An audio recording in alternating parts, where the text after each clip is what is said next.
Welcome to Franklin County Board of Equalization hearings. Thank you, Today is sir. November, Thursday the 6th, 2025. There will be 3 hearings scheduled today. The time is now 9 a.m., and we will be hearing petition BE 2025-08, parcel 109-651-067, owned by Leslie and Gabrielle Savage Trust. From the assessor's office, we have Robert Fisher. This petition is scheduled for 20 minutes. The appellant and the appraiser will each have 5 minutes to highlight points of evidence they have provided. In the last 10 minutes will be for rebuttal and questions from the board. We ask that both parties and any questions and communication be directed to the board and the board only. With that, Chairman. Good morning. Welcome to the Franklin County Board of Equalization. The board members are Joe Christ, Charles Laird, and myself, Lexi Morris, Chair. Our clerk is Jen Herrera. The board is a quasi-judicial body, which means having to do with powers that are to some extent judicial, as those of certain federal and state boards and commission. The board and the assessor's office are independent of each other.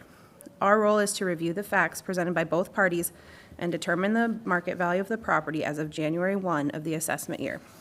The law grants presumption of correctness to the assessor, and the burden is on the petitioner to prove the assessment is incorrect. The hearing will be recorded and all testimony is under oath. Our clerk will now ask you to affirm your testimony by raising your right hand and taking the oath. Leslie, can you also raise your hand? Thank you.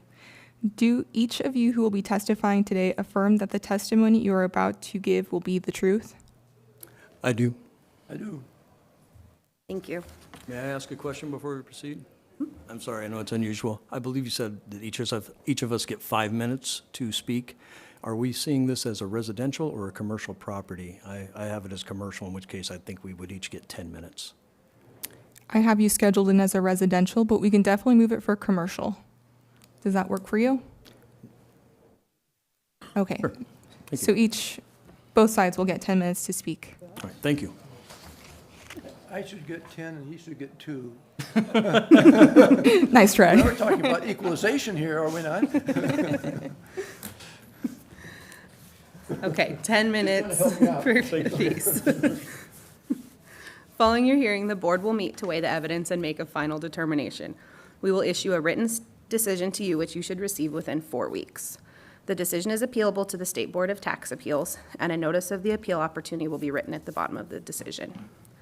The board is in receipt of all documentary data provided by you and the assessor, and we have reviewed it prior to this hearing. The appellant will present your case first, and then the assessor will present his case. So, go ahead. Right, very good. Thank you very much. Thank you for meeting with me today and taking time to do this. To me, this is a major issue, and it's one that I've been confronting for some time with the assessor's office, and it gives me a chance to kind of elaborate right now before you people. My background here is that I was brought to Connell by the city administrator and the superintendent of the prison, Coyote Ridge Correctional Center, in 2006. They came to me, as well as I believe a couple of other home builders, but they wanted to recruit somebody to come here to Connell to prepare housing for the some 800 people that they were going to be hiring at the correctional facility within the next couple of years. As you're aware, they had that major expansion effort, and they needed somebody to provide the housing. Well, I drew the short straw, I guess. I bought the land in 2006, 2007, and then went about the entitlement process to record the 65 lots, and we then, over the course of the next several years, built out all 65 lots, providing as much new housing to Connell as what they had seen in the last 100 years. So we made a substantial change to the makeup of the housing in this marketplace. The name of the project is the Oasis Village at Connell, and the parcel that we're talking about today is a portion of the 63 acres that I bought at the urging of these public officials. I wouldn't have done it out of the goodness of my heart, particularly, but they were the ones who kind of prompted me to proceed with this project. Now, I would be building those, I would have gone through the process with this remaining property several years ago had I not been diagnosed with a couple of forms of cancer. I had colorectal cancer and prostate cancer at the same time, and then a series of surgeries and chemotherapy. So I was forced to kind of drop out of the business, but I still retain ownership of this land. The land is just that. It's raw land. This is what it looks like. It's dirt. There's no improvements on it. And so this should be a very simple process. I mean, it's a piece of dirt. There's no improvements. And so it should be something that's ridiculously simple to assess. And yet the assessment is significantly over what it should be, given the basis that the department uses for arriving at these kinds of values. And that's why I'm sitting here today. I tried to make the point in this cover letter that I sent to the department, and they chose not to make any changes in their assessment. And again, that's why we're here today. The underlying issue, I'm a guy who's been in this racket for many, many years. I've been doing this for now, next year it'll be 50 years. I've been developing land and building housing and so forth. So I'm not, I just didn't fall off the turnip truck. You know, I've been here for a while. So I would ask that you look at my interpretation of what the value is for this property in comparison with what the academic approach is by the assessor's office, and hopefully give my approach a little more credibility. Because again, I'm not looking at this from afar, you know, I'm very familiar with this dirt, having owned it for so long and having done so much entitlement work and having built so many houses. So at any rate, that's just a little background, okay?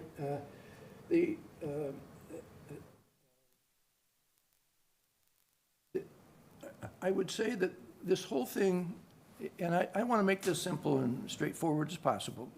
We are really talking about what the value is of land. And you guys, gals, are in a position to be able to recognize that what the value is of land. What is the value of land? Do you know? Well, let me tell you, because I think you do know, you're just not saying anything. The value of land is what somebody's willing to pay for it. It's not some academic construct by the assessor's office. It's what the people are, what the person who's able and willing to pay for it is willing to pay. And that's spelled out in the assignment by the assessor's office. So I'm not saying anything that they don't agree to philosophically. It's just that they aren't doing that in a practical sense. Now, let's get into that. Here's an enlargement of what I got from the assessor's office as kind of the basis for their valuation of my property. What they have done here, and I kind of explained this in the cover note to you folks, is they've, you know, you talk about apples and oranges. They didn't do apples and oranges, they did apples and rutabagas, and they're calling them all a bushel basket of apples, when in fact, you know what, you guys, no, they're totally different. What I mean is that they have thrown together the examples of the values of, these are the recent prices that these various properties sold for within the last 5 years, which is part of what the assessor's office does in preparing this. And so what they've done is they've taken lots, single-family lots, and combined that with raw land and said, what we'll do is we'll throw all those into the same bushel basket, and we're gonna call them apples, when in fact they aren't. If you look at the first, I have a version of this that I gave you just now. You can see the last page of the 3 pages shows you the actual properties that the assessor's office picked out to use as examples. You can also see from that that there are 4 properties, one of which is the subject property, and there are other lots, other parcels there that are small lots. And the idea is that if you're going to really assess the value of a parcel of land, raw land, you should value that against other similar acreages. This is an acreage parcel. It's 10.63 acres. Why in the world you don't combine that with other acreage sales, I don't know.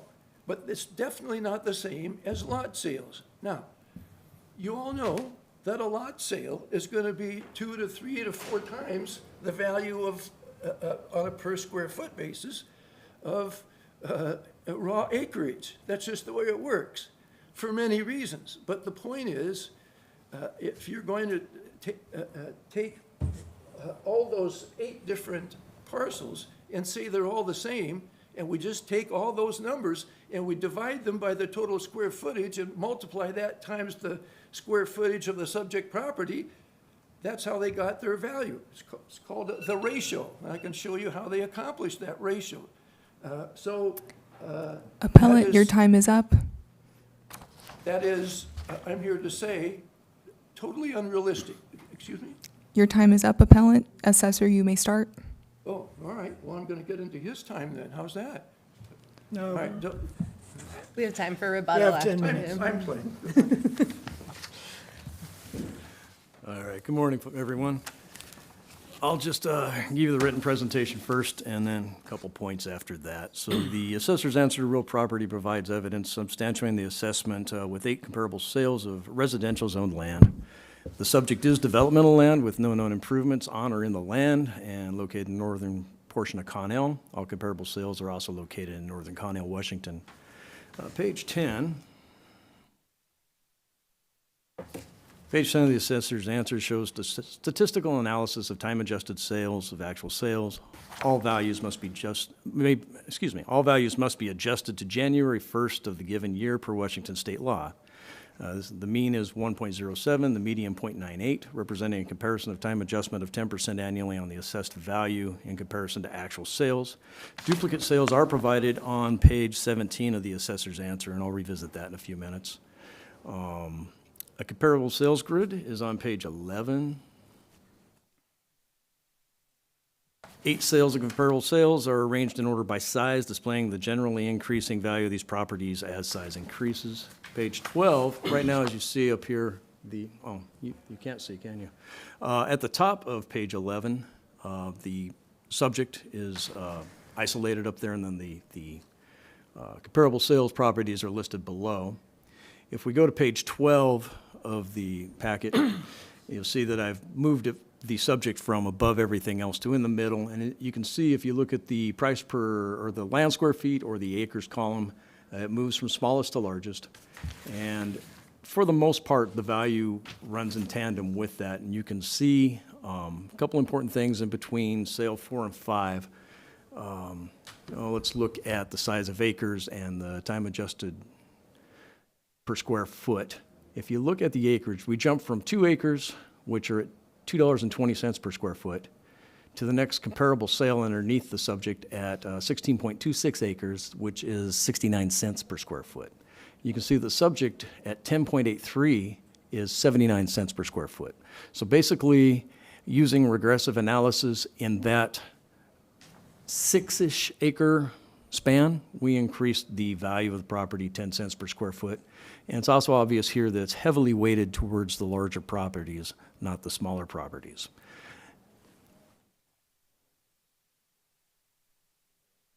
And you can see the same thing in the last column. Oh, I wanted to point out in the last 2 columns, I put in the time-adjusted price per acre and the unadjusted time per acre. And we were very conservative in our 10% up there. And as you can see, at $34,339 per acre, it still is very heavily weighted towards the larger pieces of land, not the smaller pieces of land, when you look at the valuation differences per acre or per square foot.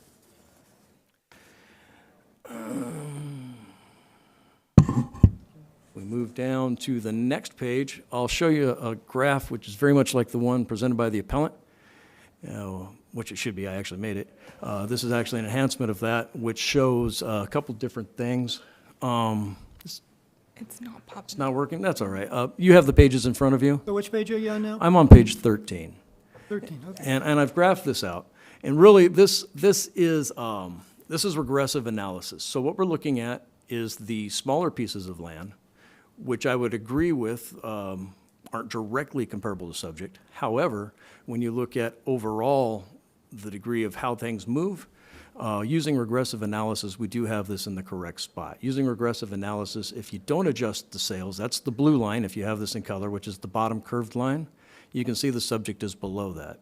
If you look at the time adjusted, which is a slightly off green, or the top curved line, you can see we're significantly below that. And I also drew a red line between the 2 closest sales.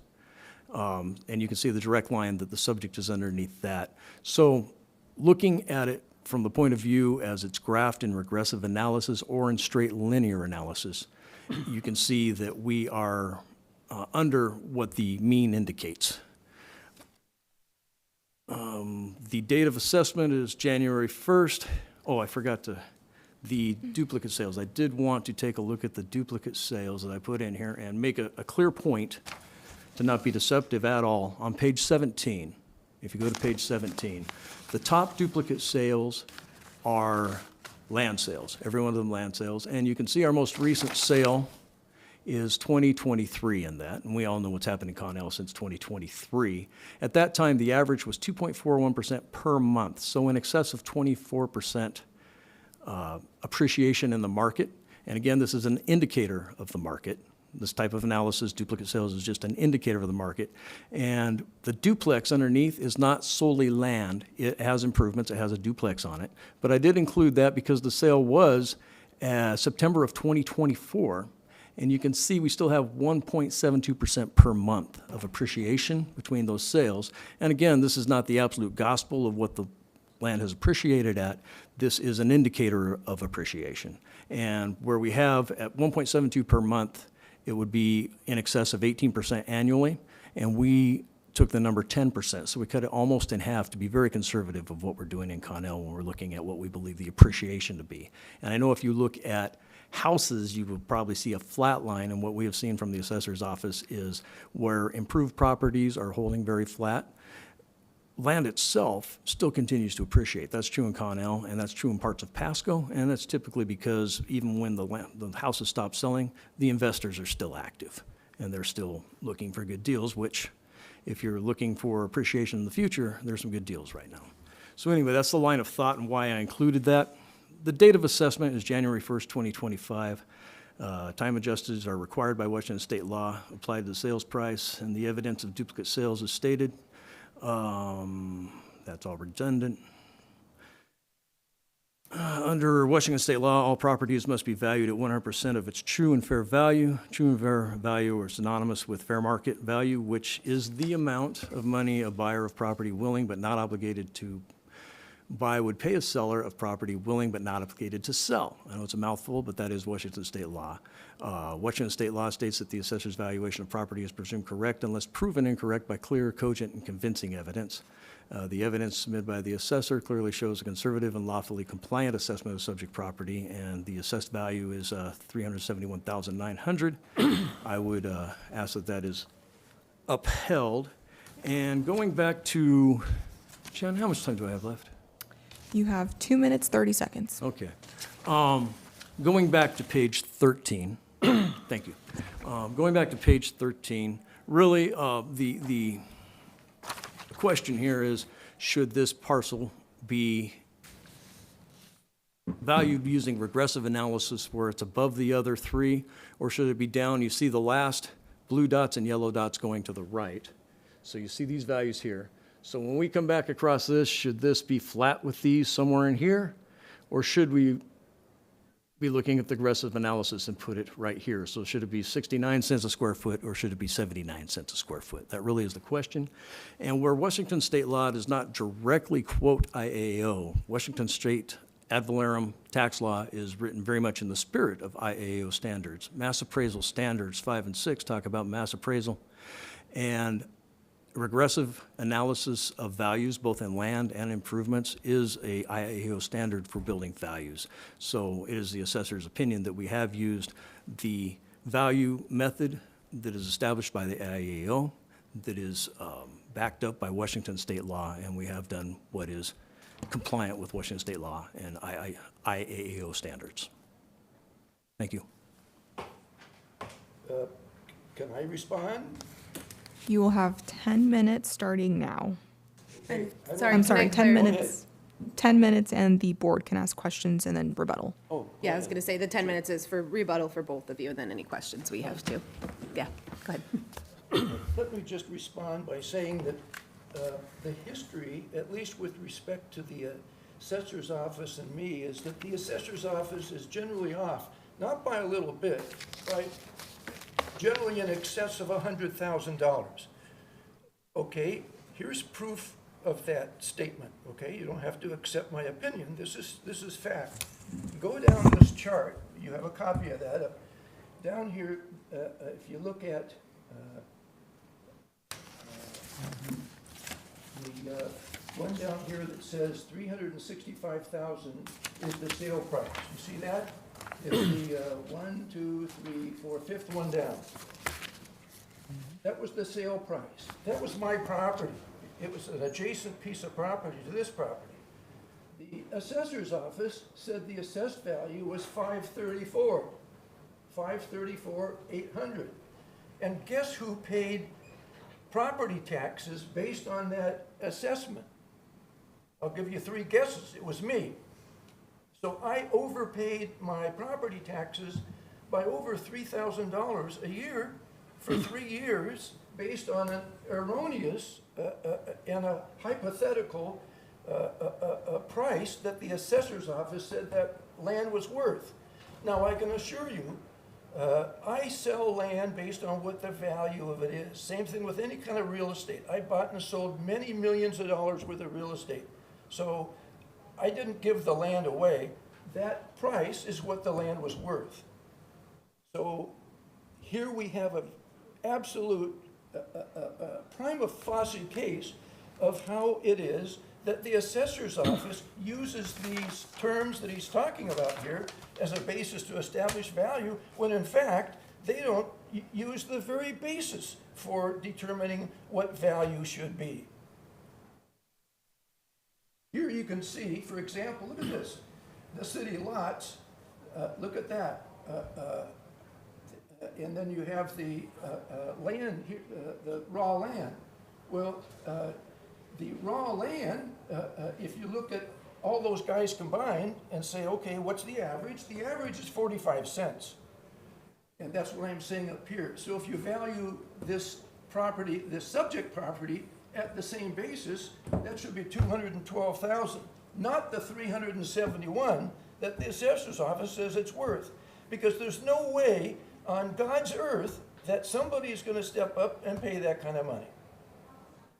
They haven't in the past, as you can see, and they won't in the future. So all I'm asking that you do is use experience, common sense, and real world explanation in favor over,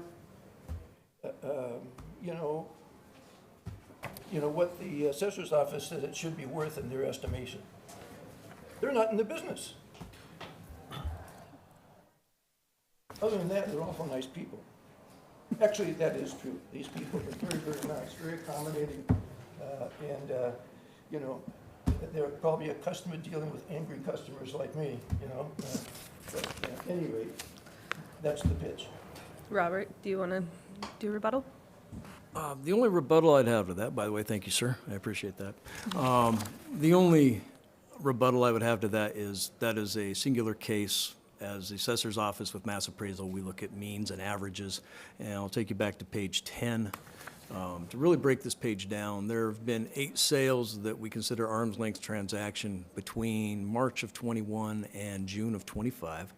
And looking at those sales, the current assessed value, this is a look in time across those, so how do those sales compare to where we're currently assessed, being adjusted by a 10% appreciation rate.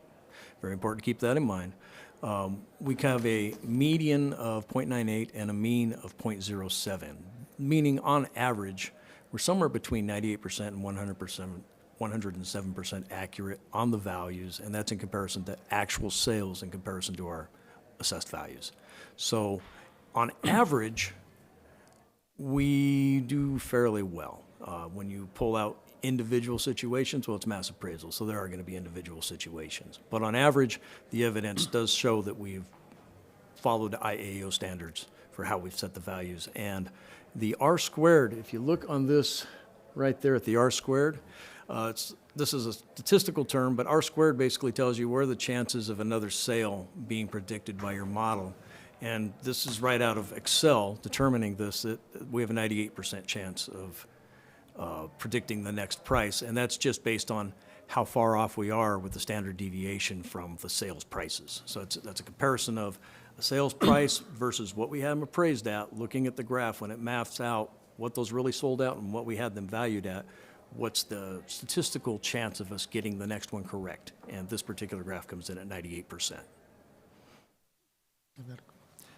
Mr. Savage, I get a question for you. Is the land currently for sale? Yes, it's currently for sale. And you're selling it at what price?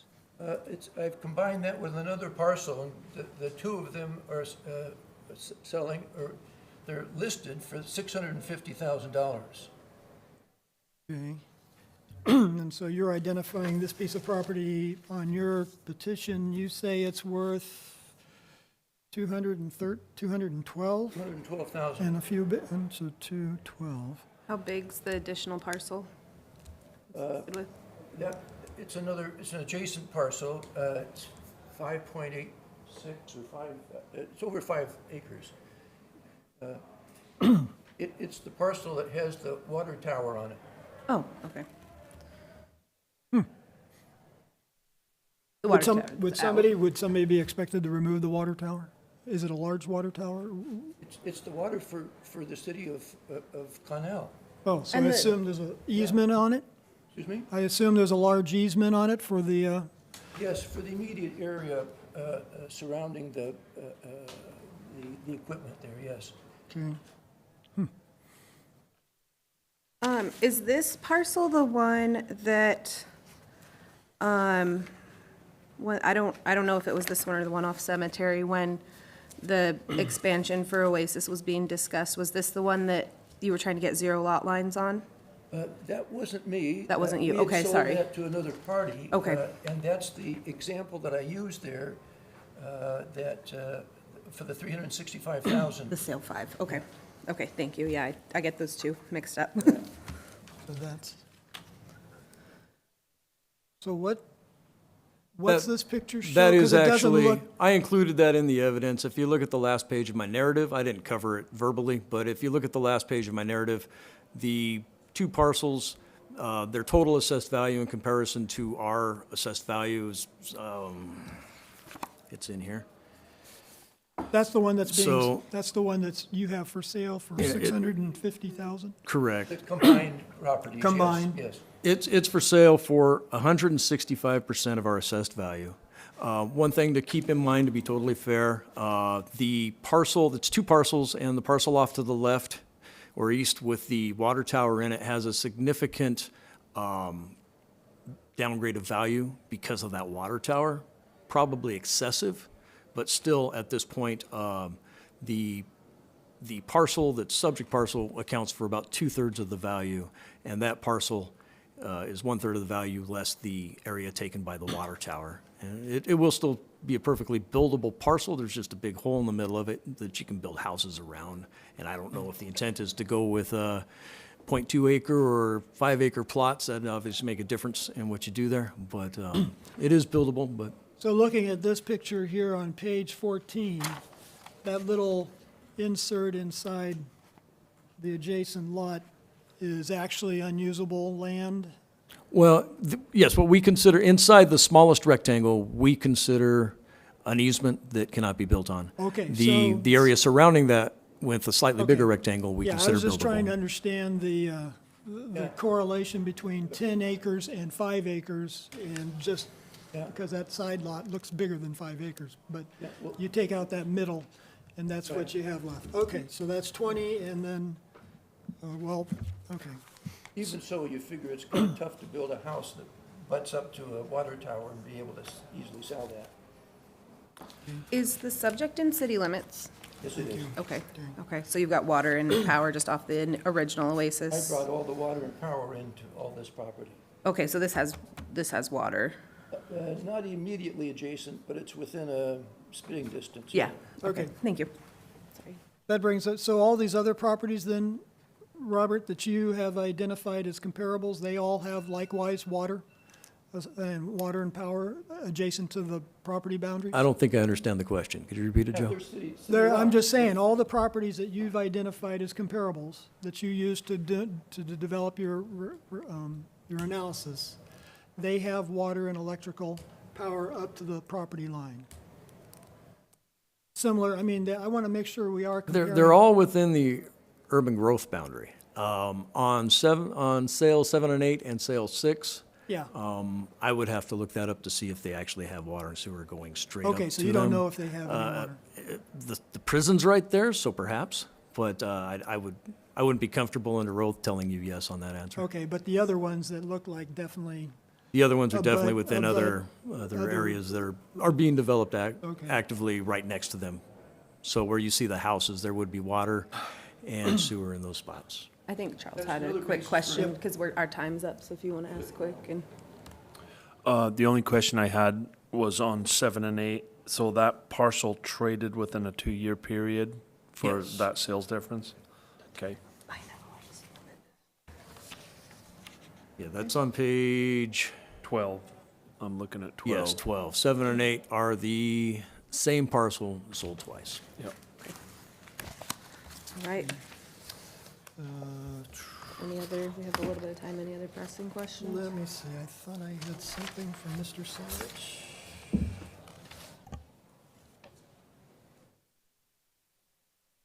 So, Mr. Savage, you came up with a value of your land. What did you base that on? All right, here, based on what the similar raw land parcels have sold for. These guys down here, 1, 2, 3, 4, those 4, and the average square footage was 45 cents a square foot. And so all I'm saying is if you're going to compare apples and apples, then compare my property with what the others were when they sold at 45 cents, and that comes to 212. Okay, Right, Nothing magic about it. so There you, shouldn't be anything magic. what you're basically saying is you're leaning towards those other two larger lots. Because those are similar. Okay, They aren't city lots. All right, And those are the unadjusted numbers you're basing that on?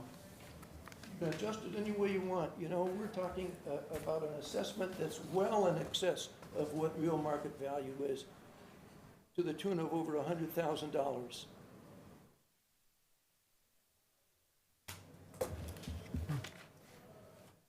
it's good. I'm good. Okay. All right. This concludes the hearing for petition BE 2025-08 for parcel 109-651-067.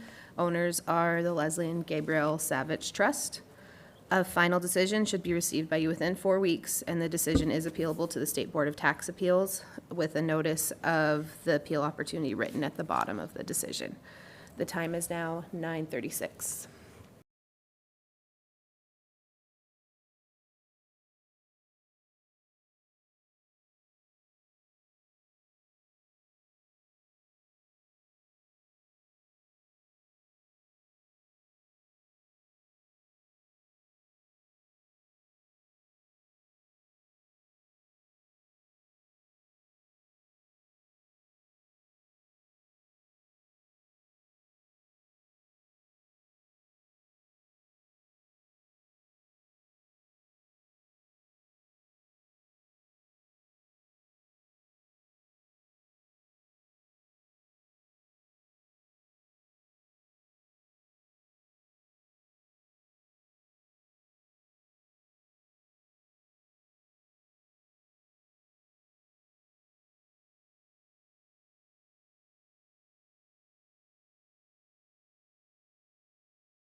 Feel like me to get the door?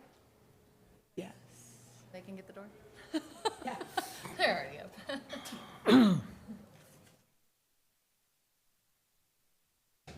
Yeah. Thank you.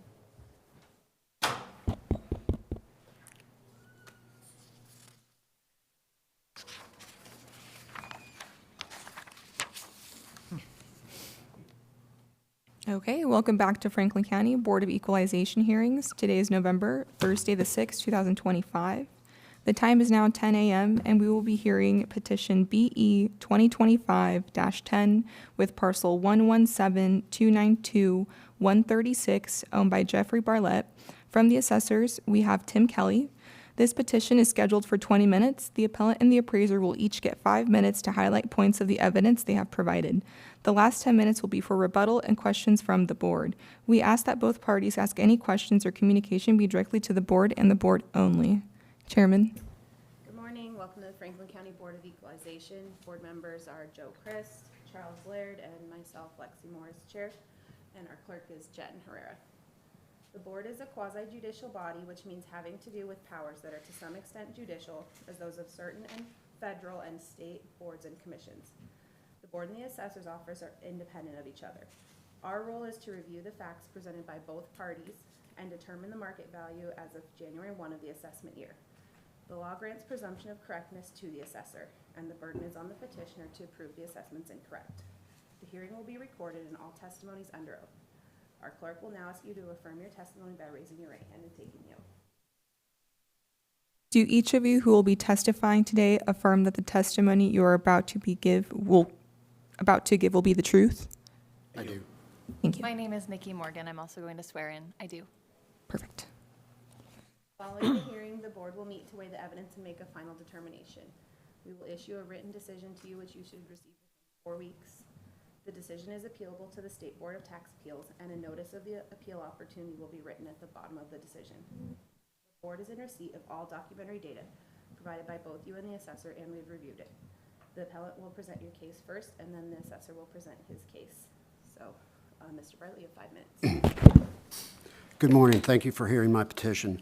On January 4th, 2023, as a willing buyer, I purchased the property at 4300 Meadow Suite Street from an unobligated seller for $395,000 in cash, establishing the 100% true value of this property. In 2023, the property had a pre-sales tax value of $385,700. The assessor then tried to impose a $57,800 revaluation for a total overvaluation of $443,500. This massive market-distorting tax increase was successfully appealed.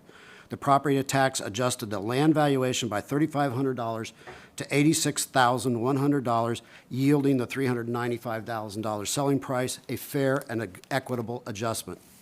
For 2026, the assessor is outrageously trying to impose this very same dollar-for-dollar massive market-distorting land valuation increase that was struck down in 2023. Throughout 2025, nothing has changed with the actual value of this property. In this case, their model is clearly wrong. I've worked with models for over a decade, refining systems models that can accurately predict complex behaviors. However, models can very easily be written to yield any desired result. Look at Google or an AI search for proof of that. I selected 3 comp properties which were best to fit my property on lot size, square footage, original build date, and selling price. The assessor replaced 2 of my properties with 3 smaller and newer properties that had the massive land valuation increase included, whereas my property did not. This is comparing apples to avocados. These property values are expressed as price per square foot, a valuation method that no real estate professional that I've talked to uses because, to paraphrase, it makes smaller properties look more expensive than larger properties. And on October 8th at 2:01 p.m., I received the email response from the assessor, the BE 2025-10. This was the last date on which I could respond. In September, the assessor wanted to see the derelict property next door to mine. I told him I was out of town, My gates were locked, and there was no access to my yard. However, he could look at the failing LP siding on the side of my garage. He did not have permission to invade my property while I was away or publish pictures of my house taken by spying over a 6-foot-tall privacy fence. Besides, this matter is not about improvements.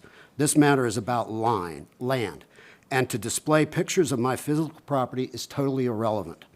In BE 2025-10, quote, "The subject was last inspected on September 24, 25 per owner's request." This is false. I did not ask for nor grant any such thing. His report does not mention the derelict house or the problems with my siding. His comps are skewed to unfairly make my property seem undervalued. He offers no proof beyond opinions or the market-distorting mass appraisal model. In his opinion, he states the petitioner has not provided market evidence that the assessed value is incorrect. I think he's wrong, which is my opinion. Regardless, what is not opinion is that, and cannot be disputed, is the market determined the 100% true value of this property is $395,000. In this case, the market proves the assessor's model is incorrect. In conclusion, I am not anti-tax, but I do object to being tax gouged. A 56.3% unsupported land valuation increase yielding a 12.3% property tax increase and property tax increases of over 30% in 4 years, in my opinion, is tax gouging. This case, I do not believe, is about establishing the true value of this property. I believe it is about generating revenue in the form of property taxes. To reiterate, the only time this property has sold was to me for $395,000 in an all-cash transaction, which proves the property's value is 100% true. The assessor has offered no data to dispute these transactions, nor anything beyond opinions or models. They have stated their case, but they have not proven their case. I believe my arguments against this massive and market-distorting tax increase are compelling, and I ask that my appeal be granted just as it was in 2023. Thank you for your time.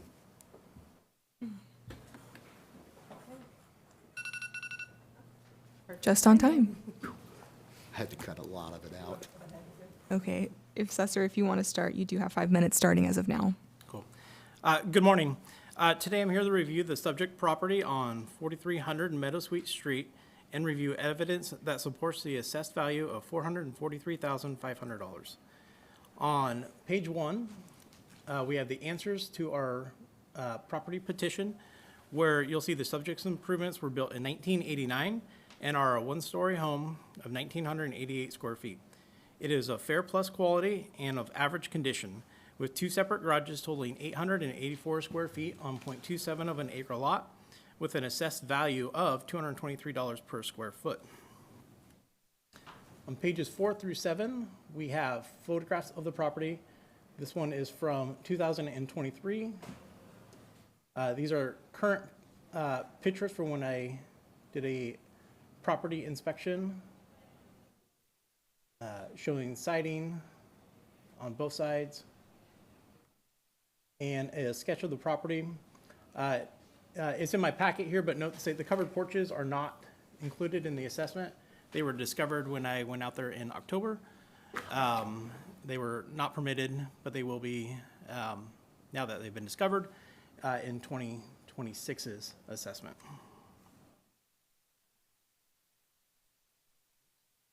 The assessor has used the cost approach to value, which was then been calibrated to the market using sales of residential properties, which are similar to the subjects.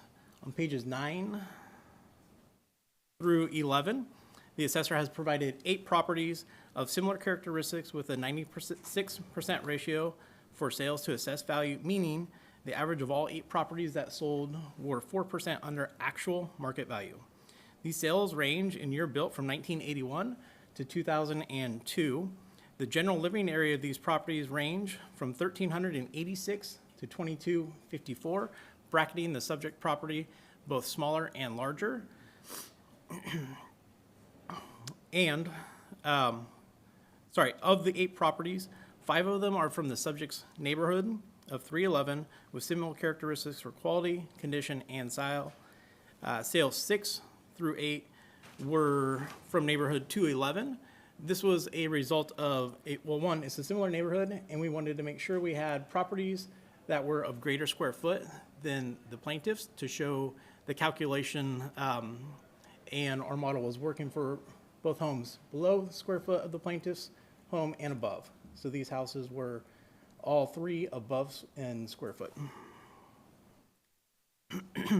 The overall price per square foot of general living area ranges on these 8 properties from 216 square feet on the very low end to 281 square feet on the very high end, with the subject property range at the lower end at $223 per square foot. None of these sales have been time adjusted, and these analyzed sales do support the assessed valuation, and we are respectfully requesting that the assessor's value of $443,500 be sustained.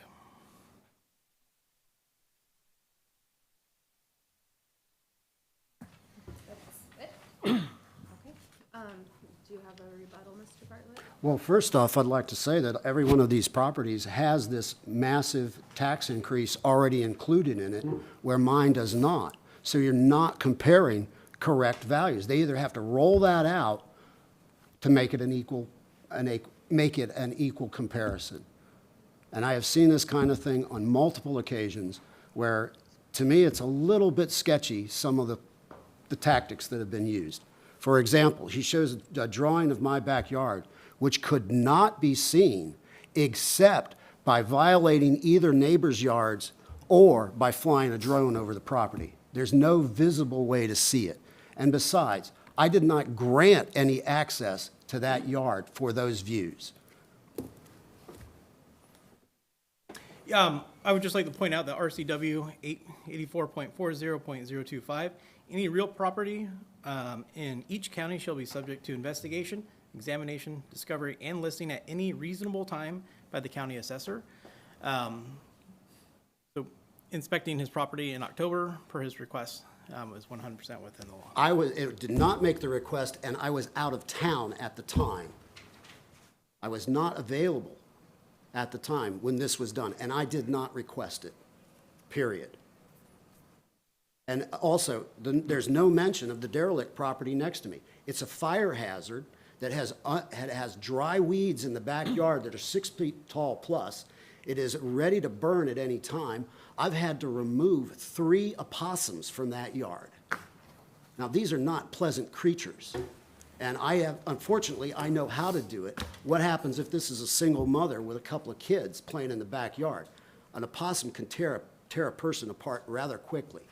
No help or support. I've had to do it all myself. I put in a complaint with the property inspector's office about the fire hazard next door. They came out and inspected it and said, yes, this is a terrible thing. We need to do something about it. Also, there's an abandoned car in the front yard. There's at least 4 violations of the PMC that I've seen, and I don't know the PMC very well at all. And there has been no action since July. It's over 4 months, and not a single thing has changed with that property. And that property is not mentioned in his report. That was what he was supposed to come out to inspect, was not my house, but the derelict property next door, which is dragging the value of my property down. And that's not reflected either. Do you have anything you want to say in response about the, No, we took photographs of the neighboring property, cars in the parking lot, in the driveway. 4 flat tires. Yeah, I don't have a response to any of it. So I have a question. I noticed it seems that the appeal focuses on the value, the change in the value of the land, not Correct. necessarily questioning the improvements. But looking at your examples, the comparables that you use, you just roll everything together. Correct. Joe, the reason I chose to do this was when we stipulated his value, it was the appraiser's judgment to have the cost removed solely from the land value. It was just Okay. an appraiser judgment. The overall value is what's important when we're doing the assessment. And so that did make it look like the land value was being changed, but it was really a stipulated value that matched the sale from 2023. And so the difference in this year is it's taken into consideration all the actual sales with land included to reflect the true and accurate assessment. So you could have chosen to split it out, I- apply a portion to the improvement and a portion to the land? I did both, and then the conclusions were the same on each one, so then I left it together. I didn't provide that in here. Okay. But I did both, and the general living area cost per square foot for both the subject and all of the properties. The subjects was equally on the lower end of the spectrum, the range, even with removing the land and just valuing it on improvements. This is a pretty developed neighborhood. Did you have fair land sales in the neighborhood, or how did? I did not have bare land sales to choose from in this neighborhood.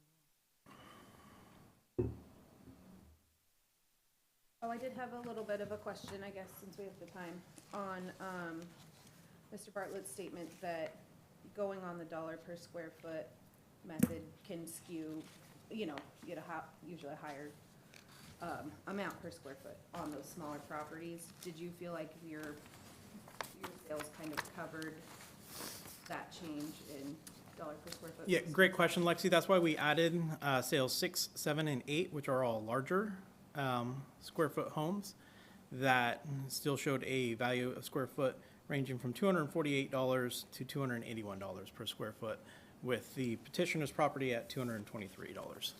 Were these similar lot sizes? The lot sizes were larger in this instance.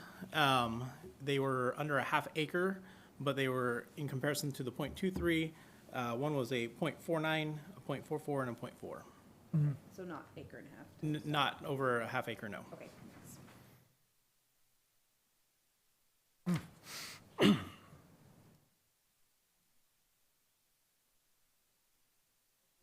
Questions? There's a little more time if you had anything else you wanted to add. Well, yeah, I'd just like to say that there's 4 properties, first off, were added after the fact, and I did not know about them until such time as I received his package, when it was too late to respond to it. And secondly, they all have the land value increase applied, where mine does not, which artificially makes them all seem much higher than my property. You have to compare apples to apples. You have to take that out to make that comparison, to make it fair. I'm not sure I understand what you mean. These are all based on actual sales. What do you mean by In tax? 2023, they rolled through this massive tax increase, okay? It's increased the property valuations by 40 to 60% from what I can tell. They all reflect that. My property does not. That makes them look more expensive, or makes my property look undervalued, because it does not have that same, I think it was $48,500 of land value increase applied to it. So it's not a fair comparison. Does the assessor want to give a response to this? Or do you have a comment? I think it's a basic misunderstanding of the process.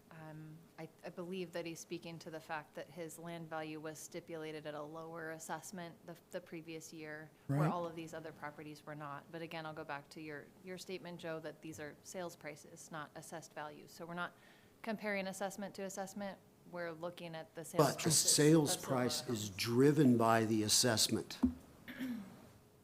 The I- property next door to me is a perfect example of this. Can I ask what the time adjustment for 2024 was in this neighborhood? We did not have a time adjustment in 2024.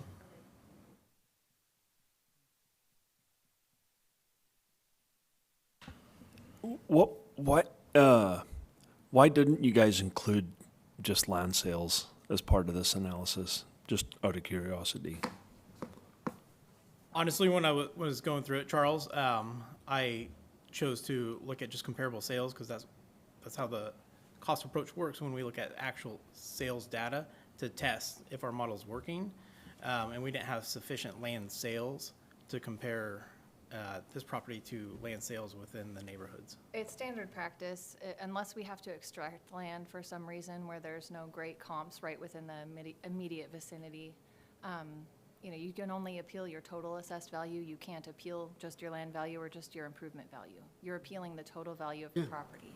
Just like a purchaser's gonna come in, they're not gonna say, well, I'm only willing to pay this for the land, but this for the improvement. It's a total, one economic unit, land and improvements. So I get it's it. standard practice for us, if we're not extracting the land value and we're just looking at comparable sales, we don't defend the land value because it's just a legality that we have to report a land and an improvement value.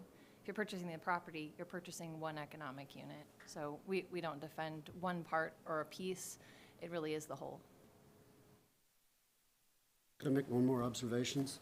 These three properties up here, if you look at the sale price, $559,000, $545,000, $575,000. Mine sold for $395,000. Those are well above the selling price of my house. How can they be comps? Our time, thank you. Thank you guys for coming in. Thank you. Okay. This concludes the hearing for petition DE 2025-10 for parcel 117-292-136. Owner is Jeffrey Bartlett. A final decision should be received by you within the next 4 weeks, and the decision is appealable to the State Board of Tax Appeals, and a notice of the appeal opportunity and process will be written at the bottom of that appeal. The time is now 10:21.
Welcome back to Franklin County Board of Equalization hearings. Today is November, Thursday the 6th, 2025. The time is now 10:26 a.m. and we will be hearing petition BE 2025-11, parcel 115-180-166, owned by Roxanne Overman.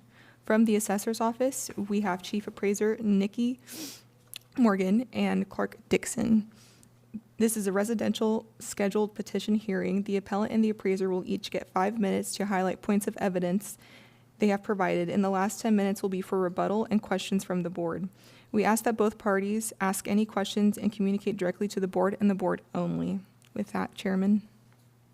Morning, welcome to the Franklin County Board of Equalization. Members are Joe Chris, Charles Laird, and myself, Lexi Morris, Chair, and our clerk is Jen Herrera. The board is a quasi-judicial body, which means having to do with powers that are to some extent judicial, as those of certain federal and state boards and commission. The board and the assessor's office are independent of each other, and our role is to review the facts presented by both parties and determine the market value of the property as of January 1 of the assessment year. The law grants presumption of correctness to the assessor, and the burden is on the petitioner to prove the assessment's incorrect. This hearing will be recorded and all testimony is under oath. Our clerk will ask you now to affirm your testimony by raising your right hand and taking the oath. Do each of you who will be testifying today affirm that the testimony you are about to give will be the truth? I do. I do. Thank you.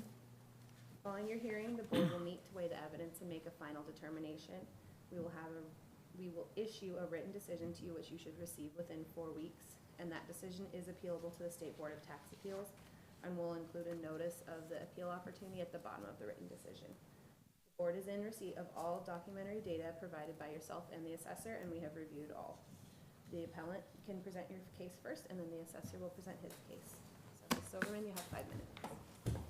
Okay, it started out that I sent in 2023, or a different year than what the assessment was supposed to be based on a 2024 year. Yet one of his sales in his sale number 3, it was from 2023.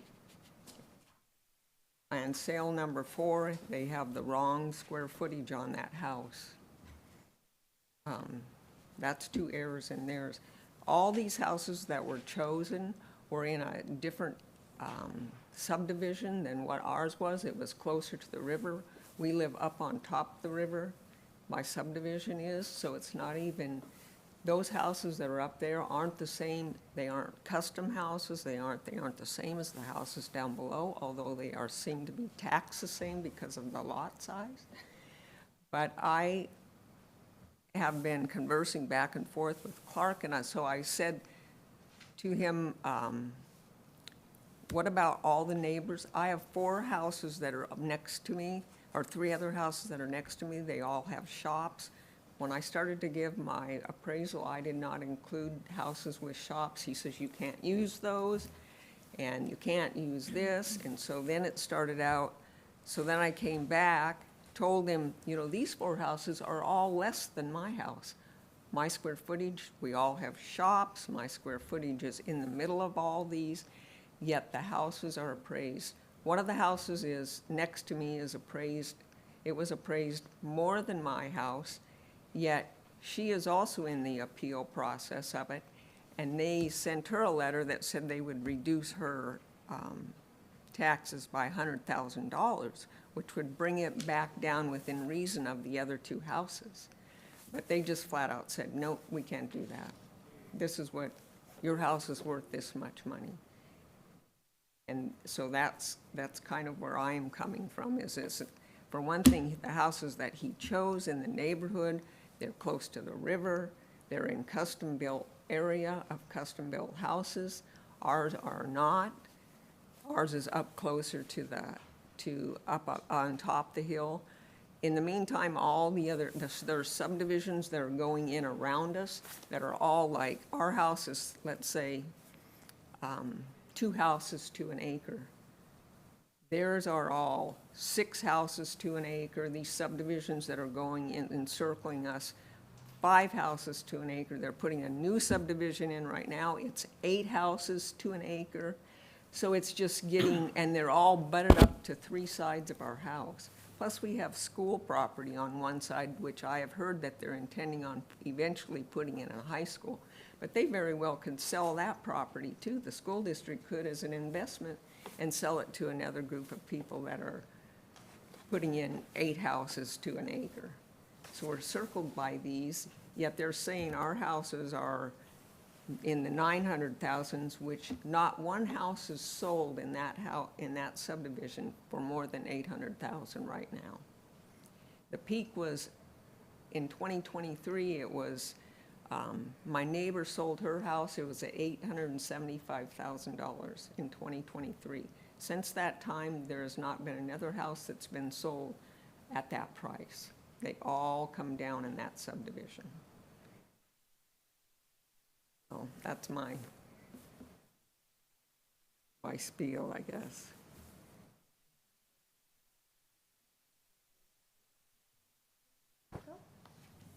Would you like to start, Assessor? Yes, thank you. Thank you all for taking your time out of your day to be here today. So if I could refer you to page 1, which is on the screen. The property in question is 6651 Westone Drive. It's in the Archer Estates subdivision, and the other subdivision that was mentioned by the appellate is Spencer Estates. And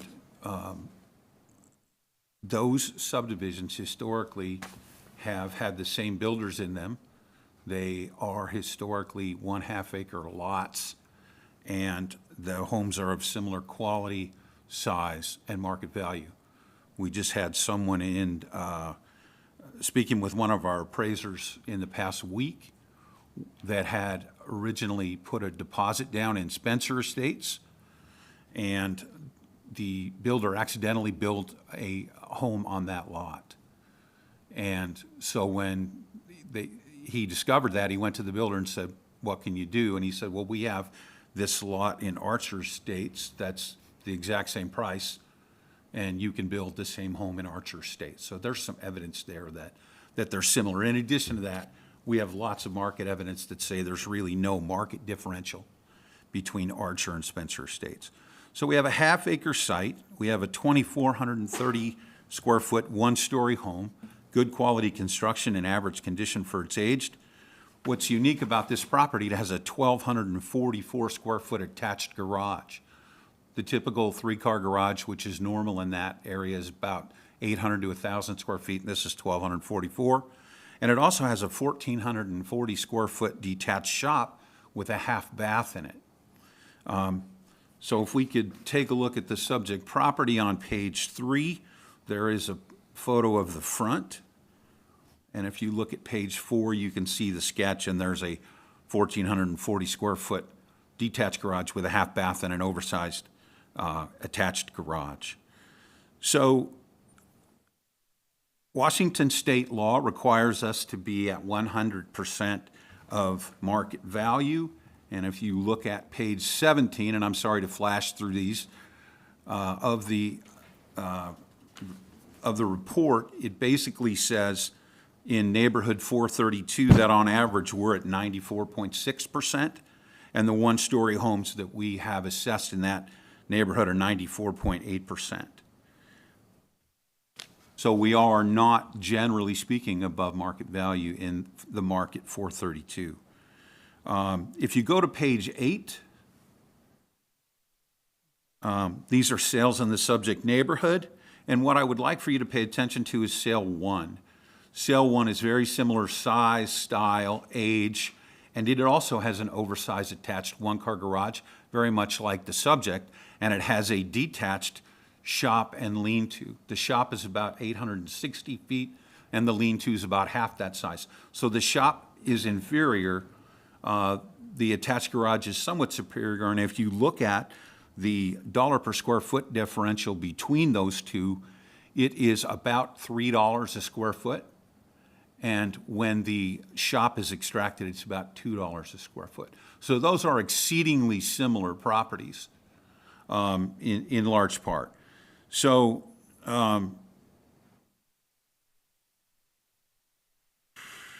if you go to page 10, you will see the petitioner sales. The top ones are the sales from 2025 that she referenced earlier, that I told her that they were too new to use.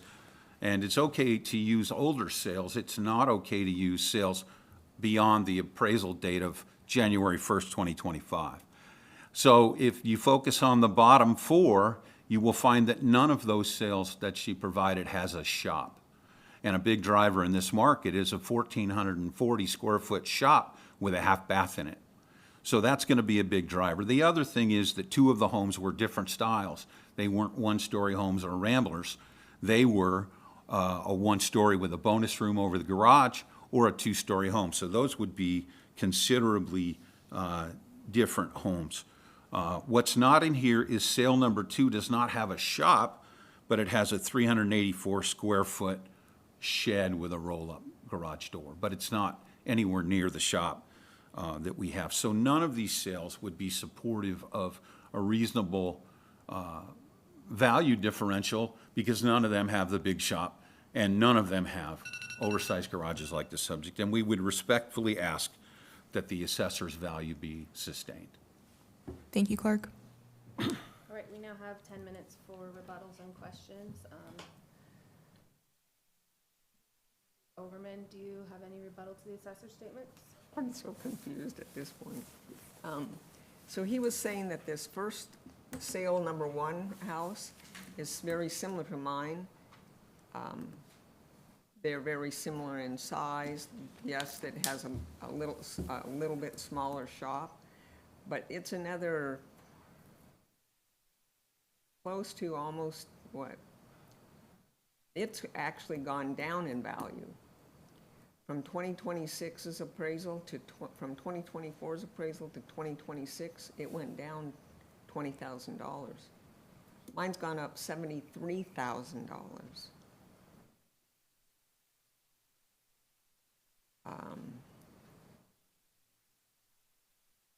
And but it's not, yeah, it's, so then, and then number 3's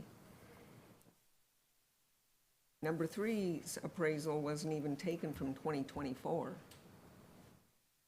It was taken towards the tail end of 2023, which was when the peak prices of sales were going on, was the summer of 2023. And so the prices are coming down, the appraisal levels are coming down, our sales are coming down in this period of time. They've come down even more so, with that being said. And then 2024 is not in Spencer Estates. It's in another subdivision where pretty much only custom homes are being built there.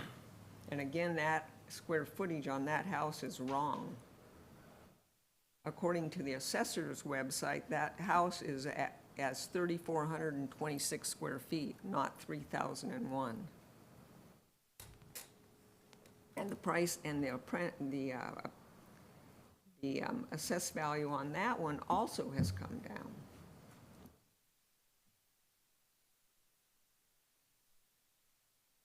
Do you have any rebuttal? Well, as far as I know, the data on sale 4 is correct. I don't have any evidence or information about that being reported incorrectly. Mrs. Overman is absolutely correct when she discusses values changing, and we have been tracking the values in neighborhood 432, and that market has become very soft. And so it's not surprising to any of us in the assessor's office that neighborhood 432 has lower prices in 2025 than it did in 2024, but that's after our appraisal date. And as a result, those sales that are taking place in 2025, we will use next year for the 2027 tax assessed values. So we will reflect that drop in the market and the change in the market in collecting those sales, but we can't do it because our our appraisal date is January 1st, 2025. And so we can't predict the future and choose sales that might happen in the future because as of that date, we don't have that information.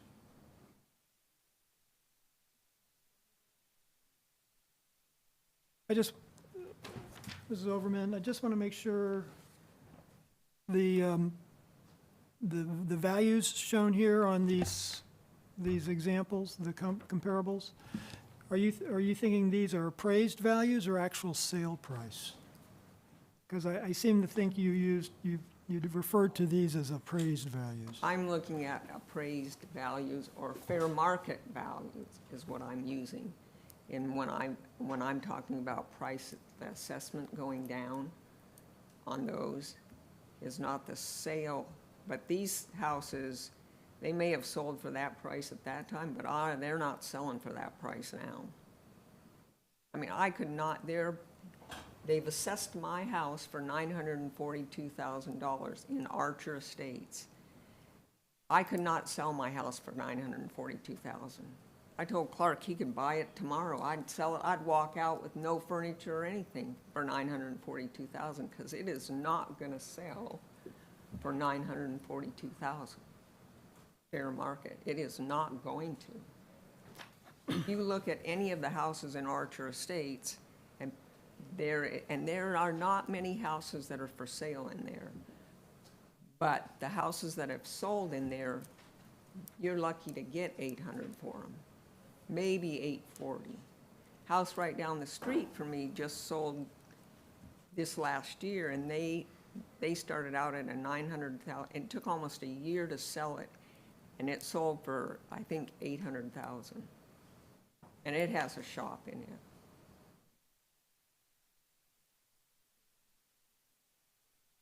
I had, if I could just clarify about your shop, just because I can't see it in the pictures. Is this like, I know it's finished at some level because it has a bathroom, but is this one of those shops that looks like your house, or is this like a metal-clad building with? It looks like my house. And it's a shorter shop. It's not a shop like, now they're building the shops where they're extremely high so you can park an RV in them or not. It's like a regular height. It's the same height as my house. Okay. And so Like a regular height, like 8-foot garage. Yeah, it was used, my husband was a woodworker, and he built it so he could do his woodworking and have his bathroom inside his shop, and then he died. We moved in, and a year later, he was gone. So now it's just a storage bin.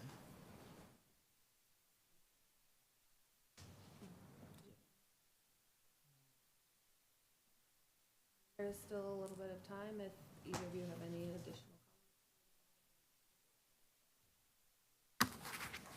additional. The only thing that I would follow up is, Mrs. Overman is definitely correct when she says the market has shifted. And that will be reflected in next year's assessed values. But our hands are tied with values that took place before January 1st, 2025. So what's taking place now will capture for next year, but we can't use it for this year. Which is really sad, because the house is not, you're taxing the house on what it's not worth that, but it's being taxed on that. And it'll go down even more so when they start putting in all these other houses that are on 6 houses to an acre, 8 houses to an acre.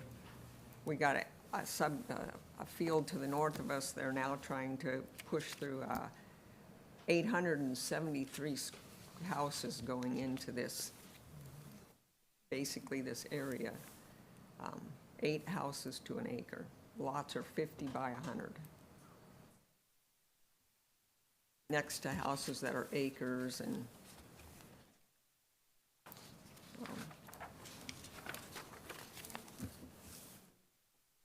No further comment.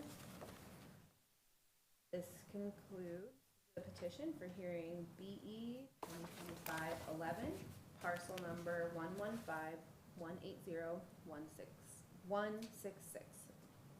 Owner is Roxanne Overman. A final decision should again be received by you within the next 4 weeks, and that is appealable to the State Board of Tax Appeals, and a notice of the appeal opportunity and process will be written at the bottom of that decision.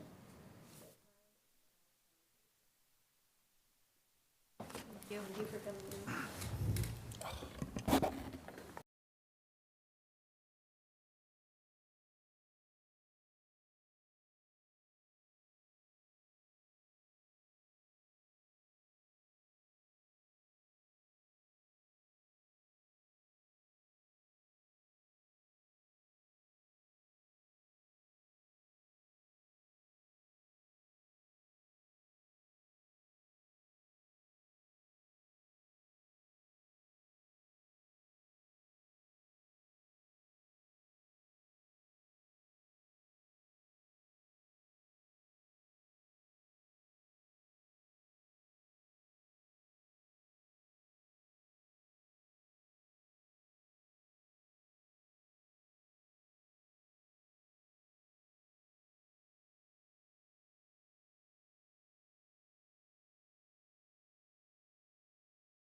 These are the decisions made by the Franklin County Board of Equalization on Thursday, November 6, 2025, regarding petition 2025-08, parcel number 109651067, petitioner name Leslieanne Gabriel Savage.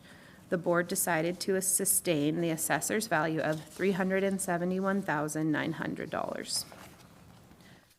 Regarding petition BE 2025-10, parcel 117292136, petitioner named Jeffrey Bartlett. The board decided to sustain the assessor's value of $443,500. Regarding petition BE 2025-11, parcel 115180166, petitioner name Roxanne Overman. The board decided to reduce the assessor's value from $942,300 to $894,600.